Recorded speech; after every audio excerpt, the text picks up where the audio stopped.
नमस्ते गायत्री जी, बहुत दिनों के बाद। रविंद्र जी, आशीष और निधि बच्चों को लेकर वहाँ दिल्ली आया है क्या? 2 दिन से मैं उन्हें फोन लगा रही हूँ, दोनों के फोन बंद आ रहे हैं। नहीं तो आने वाले थे क्या वो लोग? लेकिन आशीष ने तो मुझे इस बारे में कुछ बताया नहीं। और ऐसे कैसे दोनों का फोन बंद आ रहा है? आपकी कुछ बात हुई थी इन दिनों उनसे? उन्होंने कुछ बताया था ऐसा कि कहीं बाहर जाने का प्रोग्राम बनाया हो? और गायत्री जी, 1 हफ्ता पहले मेरी आशीष से बात हुई थी, वही हर बार की तरह हालचाल जानने के लिए बस। मेरी भी 4 दिन पहले बात हुई थी निधि से। बातों से लग रहा था कि वो परेशान है, और अब 2 दिन से उनके फोन भी बंद आ रहे हैं। कुछ हुआ था क्या गायत्री जी? निधि परेशान क्यों थी? आशीष ने इस बारे में कुछ मुझे बताया भी नहीं, कोई जिक्र भी नहीं किया। उसकी बातों से लग रहा था कि वो परेशान है, पर उसने कुछ बताया नहीं।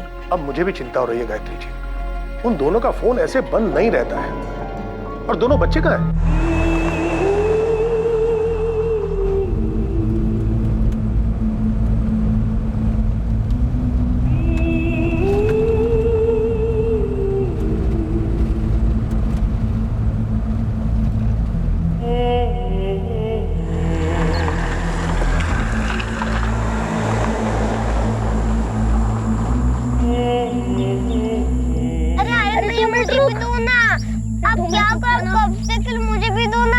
मम्मी देखो ना, आर्यन भैया मुझे खेलने नहीं दे रहे हैं। आप हमेशा ऐसे करते हो। अरे बस 2 मिनट रुक जा, फाइनल लेवल पर हूँ। अरे नहीं, अब मुझे दो ना, मुझे भी खेलना है ना। आप हमेशा ऐसे करते हो।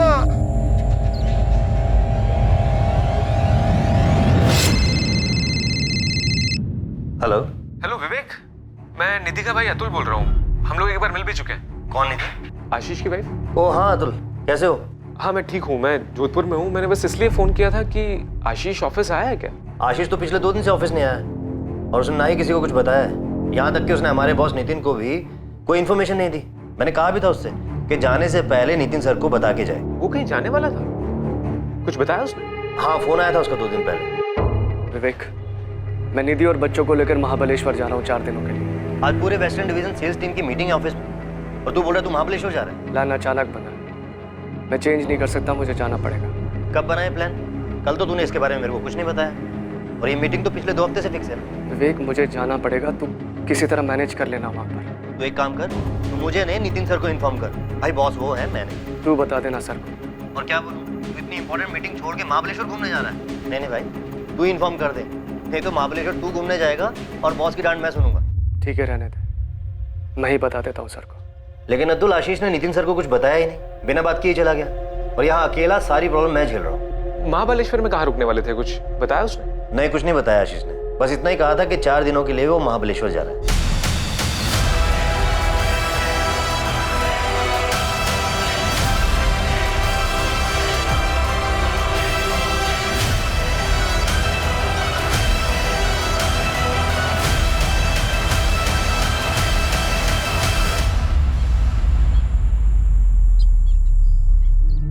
सर, ये मेरी बहन निधि शर्मा और ये उसका पति आशीष शर्मा, और ये आर्यन और रितिका। आपने इनके घर पे चेक किया? किया था सर, वहाँ ताला लगा है सर। सिक्योरिटी और पड़ोसियों ने बताया कि कुछ दिन से उन लोगों ने देखा ही नहीं है इनको। महाबलेश्वर में ये लोग रुकने वाले कहाँ थे? पहले भी कभी गए हैं वहाँ? सर, आशीष ने अपने कलीग विवेक को सिर्फ इतना बताया था कि वो वहाँ जा रहा है। हमें तो इस वेकेशन के बारे में पता ही नहीं था। कहाँ रुकने वाले हैं ये कहाँ से पता होगा सर? हम बच्चों के स्कूल भी गए थे सर, वहाँ भी कोई इन्फॉर्मेशन नहीं थी।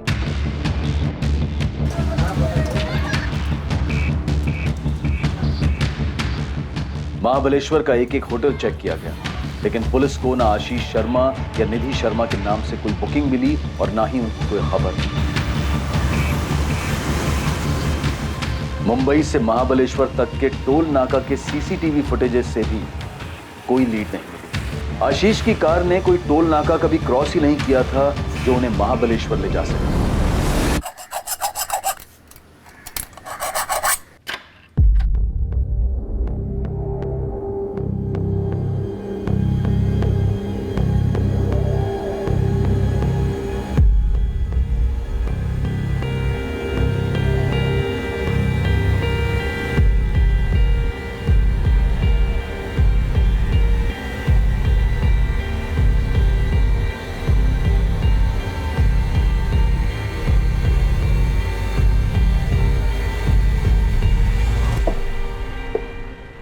सर, ये 2 मोबाइल मिले हैं।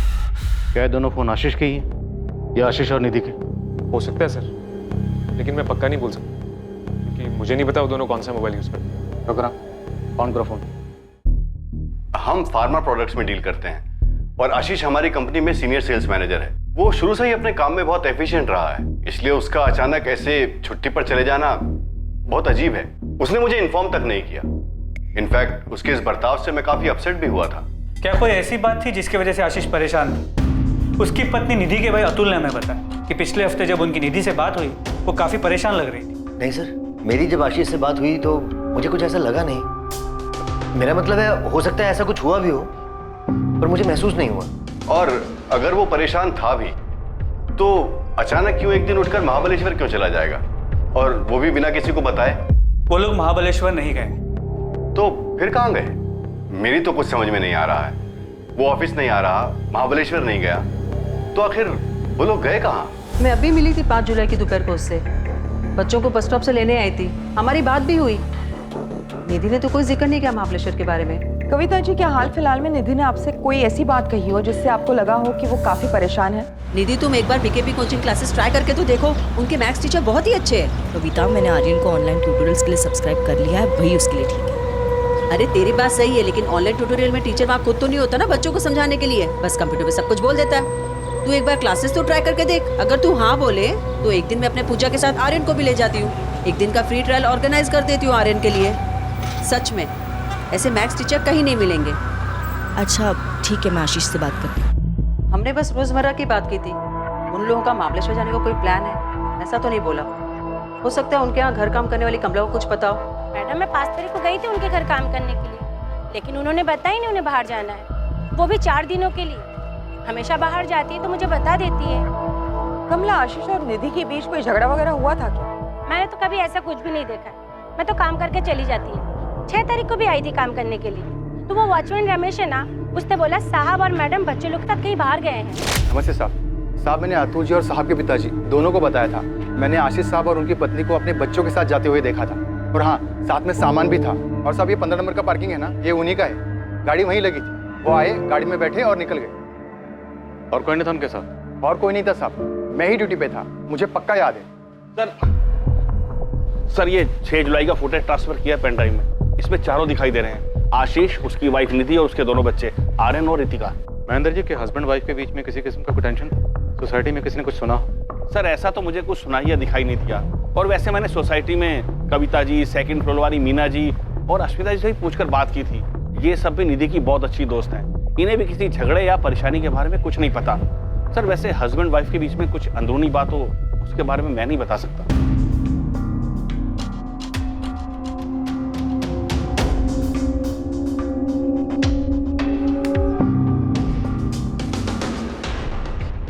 सर आमतौर पे बच्चे तो घूमने फिरने के लिए काफ़ी एक्साइटेड हैं और यहाँ पर भी बच्चे एक्साइटेड हैं, लेकिन आशीष और निधि, इनके चेहरों को देख के लगता ही नहीं कि ये लोग खुश हैं। आप खुद ही देखिए, ऐसा लग नहीं रहा कि छुट्टी पे जा रहे हैं। चेहरे पे इतनी उदासी। महाबलेश्वर, वहाँ तो ये पहुँचे नहीं। हमने अपनी तरफ से महाबलेश्वर का हर एक होटल, लॉज सब जगह चेक करा। हमने सर्च ऑपरेशन तो लॉन्च कर दिया, पर किसी भी बाहरी खतरे की संभावना नजर नहीं आ रही। तो साफ है कि महाबलेश्वर वाली बात सिर्फ एक बहाना, लेकिन असल बात कुछ और है, जो सिर्फ पति पत्नी के बीच हुई, जिसकी वजह से परिवार समेत कहीं चले गए। पर सर ऐसा कैसे हो सकता है? दोनों के बीच में कुछ बात हुई हो और हमें भनक तक ना लगी।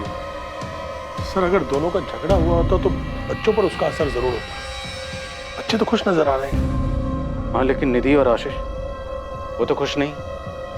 और हो सकता है बच्चों को भी कुछ ना पता, जैसे आप लोगों को कुछ नहीं पता। किसी खतरे में तो नहीं है सर? मुझे सच में उनकी बहुत फिक्र हो रही है सर। हो भी सकता है, पर आप लोग ही बेहतर बता सकते हैं कि अगर खतरा था तो कहाँ से, क्योंकि बाहर से कुछ नजर नहीं आया। रितिका ने कभी किसी परेशानी के बारे में नहीं बताया। मैंने उसके सारे क्लासमेट से बात की है। अगर कुछ होता तो किसी ना किसी से जरूर कहती। और आर्यन, उसकी तो 2 हफ्ते पहले ही पेरेंट टीचर मीटिंग थी, निधि भी आई थी उसमें। उसको देखकर बिल्कुल नहीं लग रहा था वो थोड़ी भी परेशान है। वो लोग 6 जुलाई को निकले थे। उसके 4-5 दिन पहले रितिका और आर्यन के बर्ताव में कोई बदलाव? नहीं मैम, कोई भी बदलाव नहीं था। अगर ऐसा कुछ होता तो मुझे जरूर पता चलता। रितिका भी बिल्कुल नॉर्मल थी। अगर कुछ बदलाव होता तो मैं नोटिस जरूर करती उसे। और अजीब बात तो ये है मैडम कि कल से आर्यन के क्वार्टरली एग्जाम स्टार्ट हुए हैं। जो कि बहुत ही इंपॉर्टेंट होते हैं। कोई भी माँ उस बीच अपने बच्चों को छुट्टियों पे कैसे ले जा सकती है?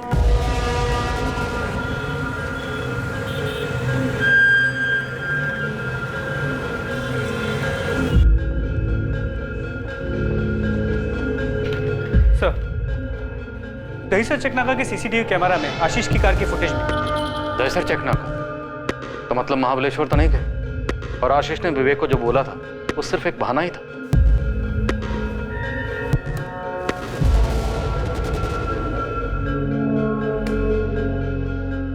इस तरफ कहाँ जा सकते हैं लोग? एक तो यहाँ से सर गुजरात जा सकते हैं, या फिर घोड़बंदर रोड से राइट लेके नासिक से।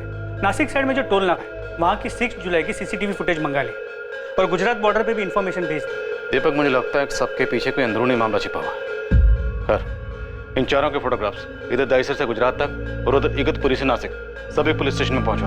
देखते हैं, शायद कहीं से कोई खबर आ जाए। गुजरात, नासिक, इगतपुरी, क्या इनमें से कहीं जा सकते हैं?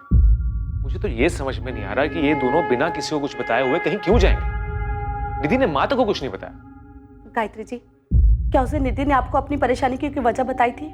उसने तो ऐसा कुछ नहीं बताया, पर उसकी बातों से मुझे ऐसा लगा कि वो परेशान है, और मैंने उसको पूछा भी, पर उसने कहा कि ऐसी कोई बात नहीं है। हाँ माँ, सब ठीक चल रहा है। आर्यन और रितिका का स्कूल भी ठीक है। जरा बात तो करा दी बच्चों से। माँ सो गए दोनों, बाद में बात कराती हूँ कल या परसों में।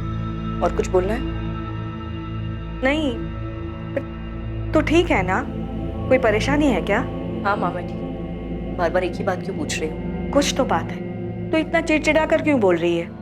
मैं चिड़चिड़ नहीं कर रही हूँ, बस थक गई हूँ। अब बिना मतलब के मेरी चिंता करना छोड़ दे माँ। और कुछ बोलना है या मैं फोन रखूँ? मुझे ऐसा लगा कि आशीष से उसका कोई झगड़ा हुआ होगा, इसलिए परेशान है और बताना नहीं चाहती। गायत्री जी, आपकी बेटी और दामाद के बीच कोई अनबन थी? क्या वो दोनों खुश थे साथ में? थोड़े बहुत झगड़े तो होते थे। ऐसे झगड़े हर घर में होते रहते हैं। आशीष और निधि के बीच में अगर कोई झगड़ा होता भी था तो वो दोनों आपस में सुलझा लेते थे। माँ, रविंद्र अंकल, अब बात आम झगड़े की नहीं है। वो दोनों गायब हैं बच्चों के साथ। अब किसी से भी कुछ भी छुपा के क्या फायदा? तो अब तक बहुत कुछ छुपाया गया हमसे। क्यों अतुल? नहीं मैम, वैसी बात नहीं है। एक्चुअली आशीष और निधि के बीच में 2 महीने में काफी झगड़े बढ़ गए थे, और निधि माँ को भी कुछ नहीं बताती थी। जब उसने खुद से कुछ नहीं बताया तो आप लोग क्यों अंदाजा लगा रहे कि झगड़े बढ़ गए थे? रविंद्र अंकल, आप ही बताइए ना, जो मुझे बता रहे थे। क्या बात है रविंद्र जी? अगर कोई भी बात है तो छुपाइएगा नहीं। शायद आपकी कोई बात हमें आपके बेटे, बहू और उनके बच्चों तक पहुंचा सकती है। मैडम, अतुल सही कह रहा है। पिछले 2 महीने से आशीष हमसे ठीक से बात ही नहीं करता था। उसके दिमाग में जरूर कुछ चल रहा था। हाँ, तो वो अपने काम को लेकर भी तो परेशान हो सकता है ना। लेकिन इस साल पहली बार हुआ है कि निधि बच्चों को लेकर छुट्टियों के महीनों जोधपुर नहीं आई। हाँ, तो अगर वो आपके यहाँ नहीं आई तो इस बार वो गुरुग्राम भी तो नहीं आई। अरे लेकिन एक मिनट, इस झगड़े का कारण था क्या? यही तो नहीं पता मैडम। ना माँ को कुछ ठीक से पता है, ना रविंद्र अंकल को कुछ ठीक से पता है। आशीष और निधि ने इस बारे में किसी को कुछ बताया नहीं। तो 2 महीने पहले तक सब कुछ ठीक था। बताइए, अब सब चुप क्यों है? 2 महीने पहले तक सब कुछ ठीक था। हमें तो सब कुछ ठीक ही लग रहा था 2 महीने पहले तक। मैडम, उन दोनों के बीच में जो कुछ भी चल रहा था उन्होंने हमें कुछ नहीं बताया, पर यह बात पक्की है कि कुछ तो ठीक नहीं था उन दोनों के बीच में। परेशानी की कोई वजह तो थी।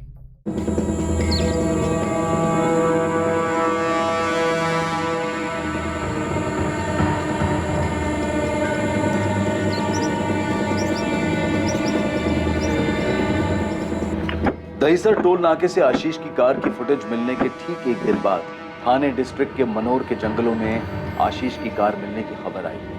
वहां पर देखो सबके। सर हमें ये गाड़ी उधर ही खड़ी मिली थी।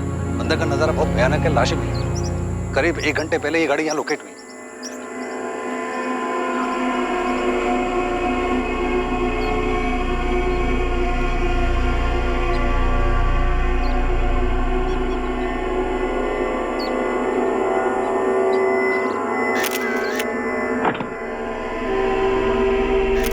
सर वो जो चौथा आदमी है आशीष शर्मा, उसकी लाश अभी तक नहीं मिली।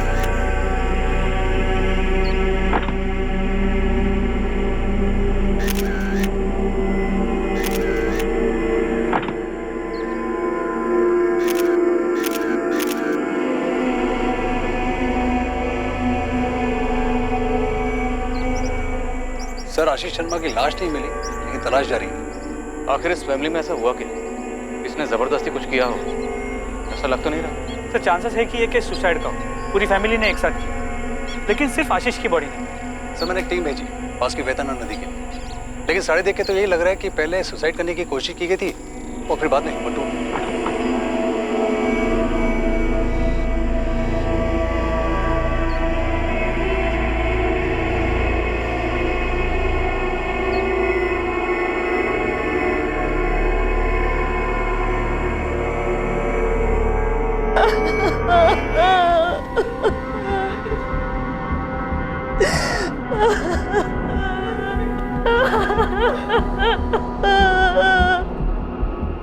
हुआ क्या था इंस्पेक्टर? और आशीष कहाँ है? आशीष या उसकी डेड बॉडी अब तक बरामद नहीं हुई। इन्हें देख के लगता है कि इन्हें जहर देके मारा गया। क्राइम स्पॉट पे हमें एक चॉकलेट का बॉक्स मिला, उसे एनालिसिस के लिए हमने लैब भेज दिया। इन्हें जहर दिया? लगता तो ऐसे ही। पोस्टमार्टम रिपोर्ट के बाद ही हम कुछ कंफर्म कह सकते हैं।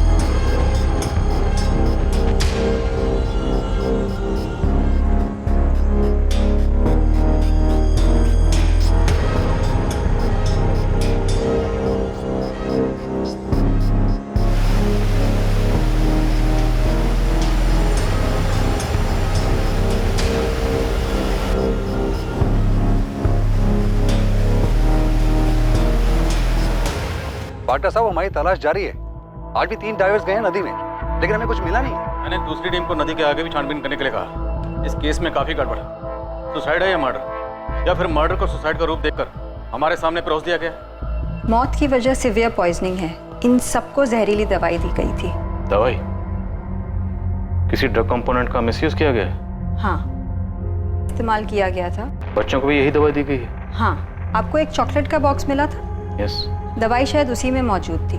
बच्चों को मुश्किल से 5 मिनट लगे होंगे कोलैप्स करने में, और उनकी माँ को लगभग 10 मिनट लगे होंगे, और मौत उसके तुरंत बाद ही हो गई।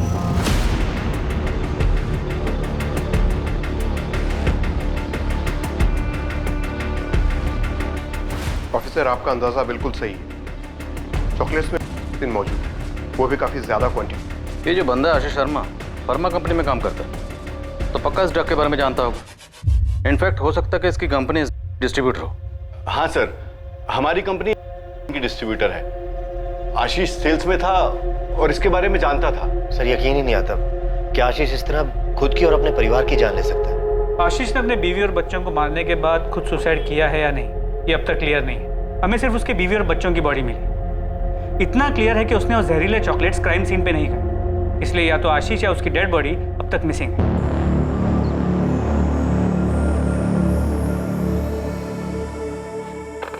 आर्यन, रितिका, ये लो। पापा मुझे बर्गर चाहिए। मुझे भी। लेकिन पापा आपने तो कहा था हम हाईवे पे रुककर बर्गर खाएंगे। प्लीज पापा मुझे बर्गर ही चाहिए। बेटा उसमें थोड़ा टाइम, तब तक ये लो चॉकलेट्स खाओ। पापा लेकिन हम यहाँ क्यों रुके हैं? बेटा पापा थोड़ा थक गए, थोड़ा सा बस ब्रेक लिया है ना, थोड़ी देर के बाद चलेंगे। बहुत दूर जाना है ना यहाँ से। ये लो खाओ।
उनकी 4 खाली बॉटल्स और 2 सिरिंजेस।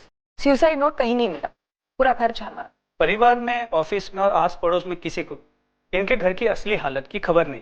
पर सिचुएशन किस हद तक बिगड़ गई थी कि सुसाइड करने की नौबत आ, पर किसी को भनक तक नहीं लगी। इस सुसाइड को पूरी प्लानिंग के साथ अंजाम दिया गया और ये खाली शीशियां भी इस बात का सबूत है।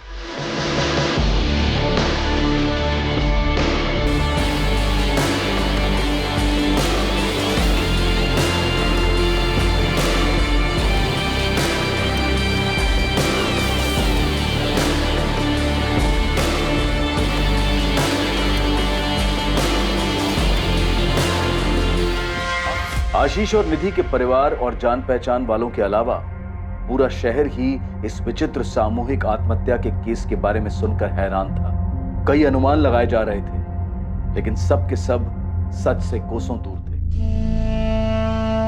3 लाशें मिल गई थी, लेकिन चौथी लाश का कोई नामो निशान नहीं था। इसलिए ऐसा भी हो सकता था कि आशीष शर्मा जिंदा हो और गायब हो। इस भयानक जुर्म को अंजाम देने का कोई ठोस मकसद अब तक सामने नहीं आ पाया था। मैडम ये रहे आशीष और उसकी पत्नी निधि शर्मा के अकाउंट डिटेल्स। उनका एक हाउसिंग लोन है, लेकिन कभी उसका डिफॉल्ट नहीं हुआ। सारी इंस्टॉलमेंट्स टाइम पर आई है। कोई सस्पिशियस ट्रांजैक्शन, कोई खरीदी बिक्री जो गैरकानूनी हो? मैडम इसकी जानकारी तो मैं नहीं दे पाऊंगा। आपको आशीष शर्मा की कंपनी या उसके सीए से बात करनी चाहिए। हाँ, इस हाउसिंग लोन के अलावा उसके 4 एफडीज, एक म्यूचुअल फंड अकाउंट और एक डीमैट अकाउंट भी है। अगर मुझसे पूछिए तो मुझे नहीं लगता आशीष शर्मा किसी तरह के फाइनेंशियल स्ट्रेस में था। सर, पिछले 6 महीनों में कंपनी के काम के सिलसिले में आशीष भुवनेश्वर, कोलकाता, लखनऊ और पटना जाते रहे हैं। क्या इन सभी जगहों पे एकोमोडेशन आपकी कंपनी देती? जी हाँ, सारी डिटेल्स हैं हमारे पास। Sir, MN group of hotels. जब भी कोई एम्प्लॉय कंपनी के काम से बाहर जाता है तो यही रुकता है। क्या आशीष पर काम या परफॉर्मेंस का कोई स्ट्रेस था? काम का और परफॉर्मेंस का स्ट्रेस किसके ऊपर नहीं होता? मेरे ऊपर है, विवेक और कंपनी के पूरे स्टाफ के ऊपर है। पर उसके ऊपर अलग से ऐसा कौन सा स्ट्रेस था, ये समझ में नहीं आ रहा। और अगर सर उसको कोई स्ट्रेस था भी, कोई टेंशन थी भी, तो किसी से वो बात करता, किसी को बताता। और सर, आपके कहने पर मैंने हमारे सारे क्लाइंट से बात भी की है, स्पेशली जिनके साथ आशीष डील करता था, लेकिन उनमें से भी किसी ने नोटिस नहीं किया कि आशीष परेशान था। ऐसा भी क्या टेंशन थी, कौन सा स्ट्रेस था जिसके चलते उसने पूरे परिवार को मार दिया, बच्चों तक को नहीं छोड़ा?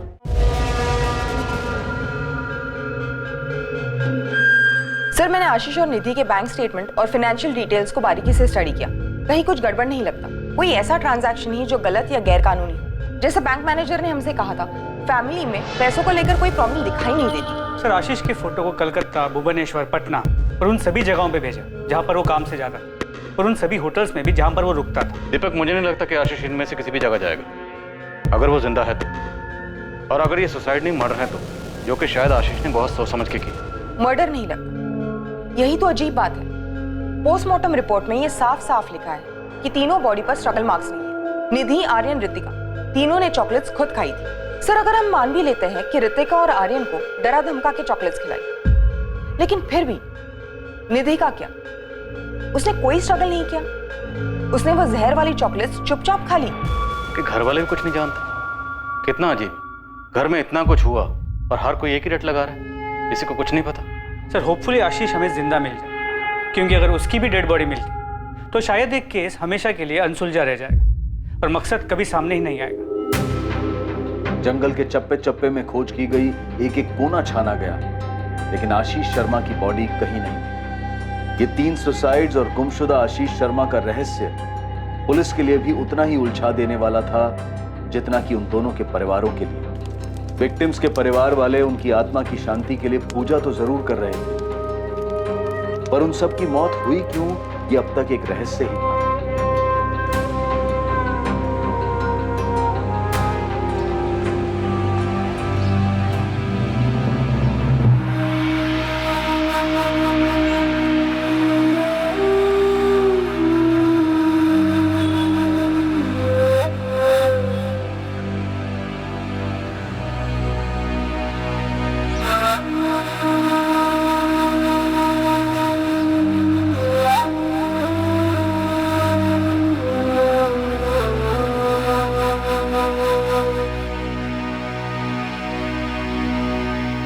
आशीष शर्मा जिंदा था और दर दर भटक रहा था, दिशाहीन और निर्जीव।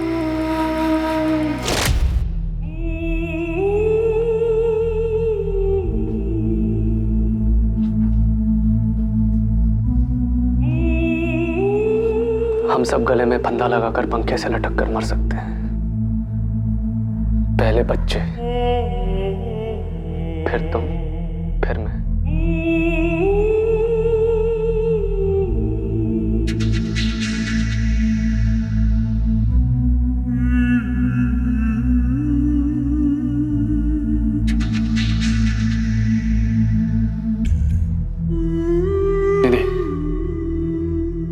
हम सब जाकर नदी में कूदकर अपनी जान देंगे। नहीं आशीष, ये नहीं होगा मुझसे। निधि, यही सबसे आसान तरीका है। सब साथ में मर जाएंगे। नहीं नहीं, समझने की कोशिश करो। इसके अलावा जो भी तरीका होगा वो बहुत दर्दनाक होगा। हम सबकी बर्दाश्त के बाहर। हमारा तो ठीक है, मगर बच्चों का क्या? निधि, निधि, प्लीज मेरी बात समझो। नदी में कूद के जान देना ही सबसे सही। नहीं आशीष, नहीं।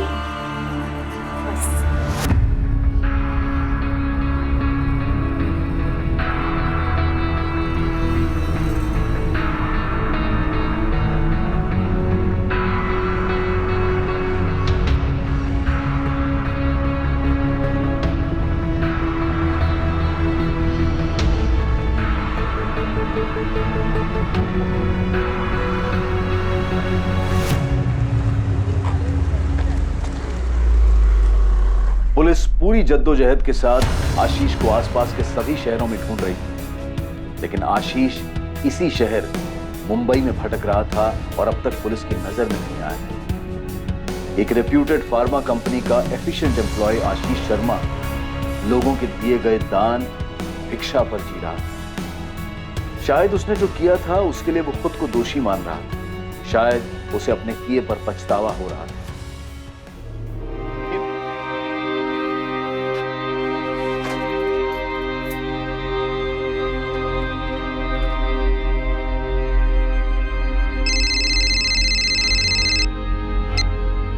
हेलो विवेक। आशीष, थक गया हूं मैं, थक गया हूं भटकते भटकते। आशीष तू है कहाँ? मैंने तीनों को मार डाला। निधि, रितिका, आर्यन, सबको खत्म कर डाला। आशीष तू है कहाँ इस वक्त? बोल ना। समझ में नहीं आ रहा है कहाँ जाऊं, क्या करूं। आशीष तू कुछ मत कर, तू मुझे ये बता तू है कहाँ? मैं आता हूँ तुझे लेने के लिए। तेरी सोसाइटी के पास, तेरे घर के सामने वाली दुकान पर।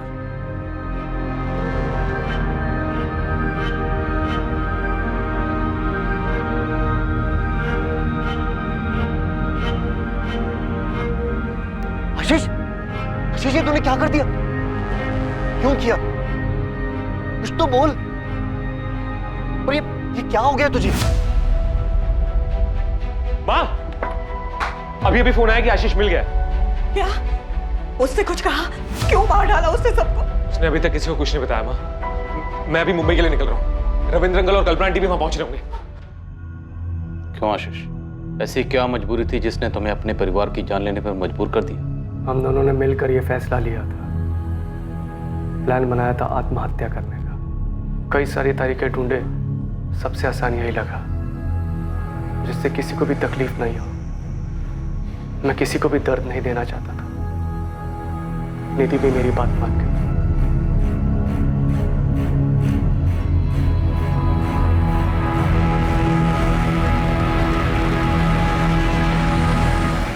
तुम दोनों ने प्लान किया था सुसाइड का? आखिर क्यों? सर, ऐसी जिंदगी जीने का कोई फायदा नहीं था। मैं घुट घुट के नहीं जीना चाहता था। सारी गलती मेरी थी। निधि और बच्चे बेकसूर थे। कैसी गलती आशीष? कौन सी गलती? आखिर ऐसी कौन सी गलती थी जिसने तुम्हें 3 जिंदगी लेने पे मजबूर कर दी?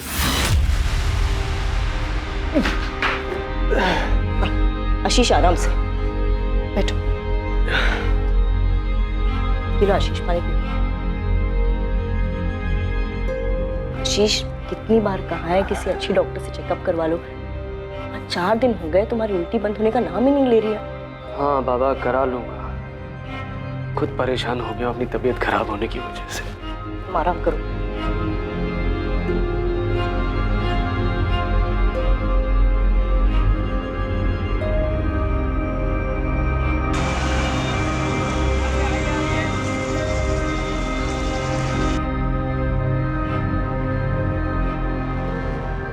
आशीष शर्मा। जी। 3500। मैम बता सकते हैं इसमें क्या लिखा है? ये आपको सिर्फ डॉक्टर साहब ही बताएंगे, मेरा काम सिर्फ रिपोर्ट देना है।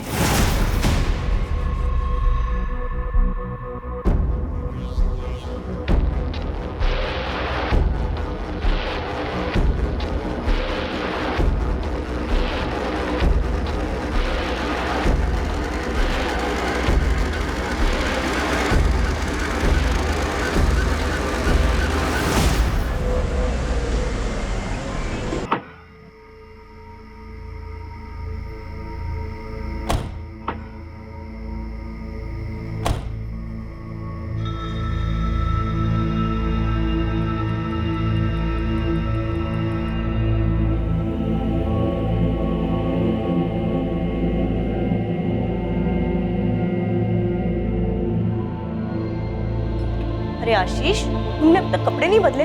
जल्दी से कपड़े बदल लो, खाना तैयार है, मैं तब तक ऋतिका और आर्यन को खिला देती हूँ।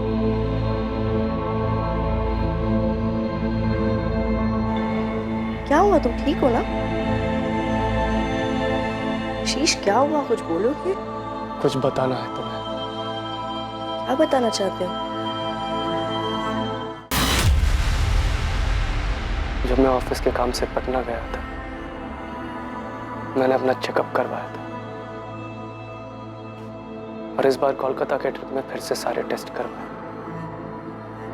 मुझे लगा पटना की रिपोर्ट गलत आई होगी, मगर दोनों जगह के रिजल्ट एक ही है। निधि, हम HIV पॉजिटिव। आशीष, लेकिन ऐसा कैसे हो सकता है? ऐसे कोई HIV पॉजिटिव तो नहीं।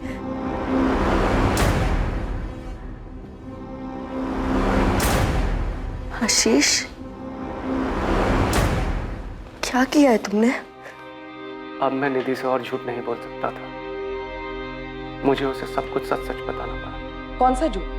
ऐसा क्या था जो तुम अपनी पत्नी से छुपा रहे थे? मैं कोठों पर जाया करता था, हर उस शहर में जहां कंपनी मुझे काम से भेजती थी।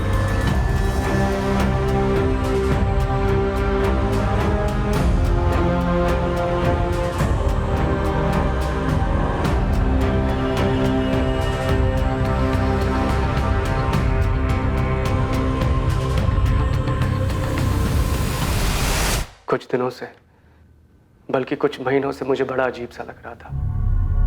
लगातार तबीयत खराब रहती थी, भूख नहीं लगती थी, बहुत कमजोर हो गया था। मैंने पहले भी टेस्ट करवाए थे, लेकिन निधि को बताने की कभी हिम्मत नहीं हुई। उसे क्या बताता, खुद मुझे यकीन नहीं हो रहा था। फिर क्रॉस चेक करने के लिए मैंने कोलकाता में फिर से सारे टेस्ट करवाए। जो हो चुका था मैं उसे बदल नहीं सकता था, लेकिन मुझे डर था कि मेरी गलती की वजह से कहीं निधि भी तो इस बीमारी की शिकार नहीं बन गई है। निधि इस बात से बहुत नाराज थी, परेशान थी, टूट चुकी थी, लेकिन हमारे हालात उससे भी ज्यादा भयानक थे। मेरे साथ साथ अब वो भी घुट रही थी। आखिरकार मुझे निधि को समझाना पड़ा कि इस बीमारी के चलते हमारी जिंदगी का अंत दर्दनाक ही होगा और हमारे बाद हमारे बच्चे बिखर जाएंगे, अकेले रह जाएंगे। लगभग 2 महीने तक इस समस्या के बारे में बात करने के बाद निधि और मैंने ये तय किया कि ऐसी दुख और तड़प भरी जिंदगी जीने से बेहतर मर जाना होगा। निधि, हम हमारी फैमिली और बाहर समाज के लोगों को कैसे मुंह दिखाएंगे? इस बीमारी के नाम पर ही लोग घिन से देखते हैं। और आर्यन और ऋतिका, उनका क्या? हमारे जाने के बाद क्या हाल होगा उनका? उनके माँ बाप की बीमारी का कारण जानने के बाद लोगों ने कभी चैन से जीने नहीं दिया। सबसे बचने का सिर्फ एक तरीका है, हमें खुद को खत्म करना होगा। हमने मरने के कई तरीके ढूंढने की कोशिश की, फिर ये तरीका सामने आया। मैं एक आदमी को जानता था जिसके पास उसका स्टॉक था। मैंने उसे झूठ बोल दिया कि हॉस्पिटल में इमरजेंसी में इसकी ज़रूरत है और उसने वो बॉटल्स मुझे दे दी। तुम सबके मारने का प्लान था? पूरे परिवार? जी। तुम कैसे बच गए? बीमारी तो तुम्हें ही थी ना? मैं डर गया था सर, हिम्मत हार गया था मैं।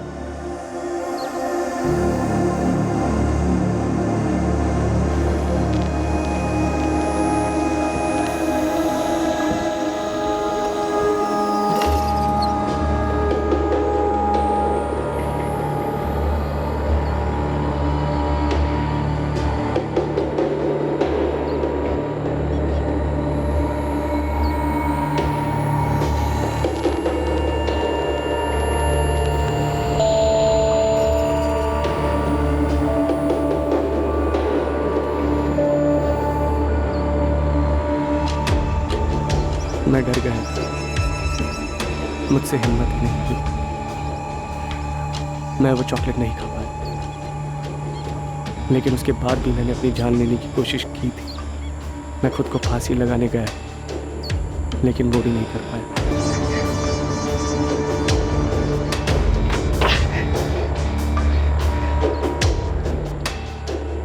उसके बाद मैं कई दिनों तक यूं ही भटकता रहा।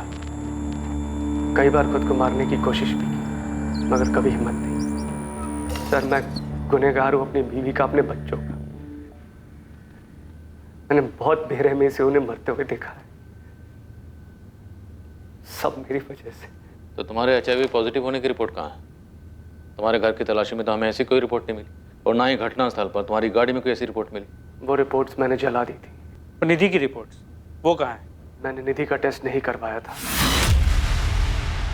तुमने निधि के टेस्ट कभी करवाए नहीं, तो तुम्हें कैसे पता था कि निधि HIV पॉजिटिव थी? सर, वो मेरी पत्नी थी और एक नॉर्मल कपल की तरह हमारे बीच भी फिजिकल रिलेशन था। तो स्वाभाविक है, अगर मुझे HIV पॉजिटिव है तो उसे भी होगा। और बच्चे, उनका क्या? उन्हें क्यों मार डाला? बच्चे बेकसूर थे सर, उन्हें तो पता भी नहीं था कि हमने क्या प्लान किया। लेकिन हमारे जाने के बाद कौन संभालता उनको? मैं और निधि उन्हें अनाथ बनाकर नहीं जाना चाहते थे। समाज में जब सबको पता चलता कि उनके माँ बाप को HIV पॉजिटिव है, जीना दुश्वार हो जाता उनका यहाँ। तुमने निधि के टेस्ट नहीं करवाए, बच्चों का कोई लेना देना नहीं था इनसे, और तुमने उन सब की जिंदगी खत्म करने का फैसला ले लिया। मैं और निधि नहीं चाहते थे कि हमारे जाने के बाद हमारे बच्चे किसी भी परेशानी का सामना करें, इसीलिए फैसला हमने मिलकर लिया था। लेकिन निधि तो मर गई और तुम जिंदा हो। तुमने अपनी बीमारी की वजह से निधि को मौत के मुंह में कूदने पर मजबूर किया। तुम डर गए तो मुझे भी मार दीजिए सर। मेरी वजह से मेरी बीवी, मेरे बच्चे सब चले गए। मुझे भी जीने का हक नहीं है सर। मार दीजिए सर, मुझे भी मार दीजिए सर। क्या बकवास कर रहा है यार? सर, मुझे इसकी बात पे बिल्कुल भी यकीन नहीं। सर, कुछ और ही हुआ है। कुछ और हुआ तो हम उसे ढूंढ निकालेंगे, ये हमारे लिए भी जानना जरूरी है। पर सर, ऐसा कैसे हो सकता है? सर, निधि के साथ इतनी बड़ी बात हो गई और उसने हमें कुछ भी ना बताया हो। और सर, रिपोर्ट्स कहाँ हैं जिसमें लिखा है कि निधि HIV पॉजिटिव थी? और आशीष की रिपोर्ट्स कहाँ हैं? सर, मैं कह रहा हूँ बात कुछ और ही है। रविंद्र जी, वही कुछ हम भी पता करने की कोशिश कर रहे हैं। हमने आपके बेटे को टेस्ट के लिए भेजा। उसका कहना है कि उसने अपनी टेस्ट रिपोर्ट जला दी और निधि के टेस्ट कभी करवाए नहीं गए। फिलहाल उसने इतना ही कहा। सर, झूठ बोल रहा है आदमी। सर, वो हत्यारा है। सर, उसने बच्चों को और निधि को मार डाला। सर, उसने प्लान ही बनाया था निधि को और बच्चों को मारने का। उसका सर खुद मरने का कभी प्लान था ही नहीं, इसलिए बाहर अकेला जिंदा घूम रहा था। हम आशीष की टेस्ट की रिपोर्ट का इंतजार कर रहे हैं। चार्जेस उसके बाद ही फाइल होंगे। आशीष को टेस्ट के लिए भेजा गया ताकि उसकी सच्चाई का पता लगाया जा सके। या तो ये आशीष शर्मा झूठ बोल रहा है, या तो फिर इसे गलत रिपोर्ट्स दी गई होंगी उन दोनों जगहों से जहां से भी इसने टेस्ट करवाए। He is not HIV positive. Sir, मुझे तो लगता है कि ये आशीष शर्मा झूठ बोल रहा है। मेरी सलाह तो यही है कि 2-3 लैब्स में और इसकी जांच होनी चाहिए। क्या निधि के ब्लड सैंपल से ऐसी कोई बात सामने? नहीं, बिल्कुल नहीं। और अगर ऐसा कुछ होता तो मैं खुद ही बता देती। निधि HIV पॉजिटिव नहीं थी। सर, अब तो रिपोर्ट्स भी सामने आ गई और ये साफ हो गया कि ये बंदा सफेद झूठ बोल रहा है। ये पूरी इसकी प्लानिंग। बीवी को कॉन्फिडेंस में लेके बीवी और बच्चों को मार दिया। और प्लान भी ऐसा बनाया कि सांप भी मर जाए और लाठी भी ना दो। लेकिन किस लिए? मकसद क्या था? आशीष के ब्लड सैंपल्स दूसरे 2-3 लैब्स में टेस्ट के लिए भेजे गए और वहां भी रिजल्ट यही था, आशीष शर्मा HIV पॉजिटिव नहीं था। आशीष से कड़ी पूछताछ की गई ताकि इस जुर्म का असल मकसद सामने आ सके, ये पता चल सके कि आशीष झूठ बोल रहा था या नहीं। कहीं ऐसा तो नहीं था कि आशीष ने जानबूझकर अपनी पत्नी को HIV पॉजिटिव वाली बात पर यकीन दिलाया था ताकि वो निधि और बच्चों से अपना पीछा छुड़ा सके। लेकिन बार बार पूछने पर भी आशीष अपने पहले बयान पर टिका रहा। आशीष शर्मा पर IPC की धारा 302 के तहत अपनी पत्नी और बच्चों की हत्या करने के चार्जेस लगाए गए। केस के ट्रायल के दौरान भी आशीष इसी बात पर टिका रहा। यह उसका और उसकी पत्नी का आपसी सहमति से लिया गया फैसला था। ट्रायल के बाद आशीष शर्मा को उसकी पत्नी और बच्चों के मर्डर के चार्ज में उम्र कैद की सजा सुनाई गई। निधि का परिवार समझ ही नहीं पा रहा था कि निधि ने उनसे बात क्यों नहीं की। बिना कोई जांच पड़ताल किए उसने इतना भयानक कदम क्यों उठाया। आशीष के माता पिता भी अब तक इस बात को समझ नहीं पा रहे कि आशीष ने ऐसे कैसे इतने बड़े जुर्म को अंजाम दे दिया, जबकि उसके पीछे का कारण बेमतलब था।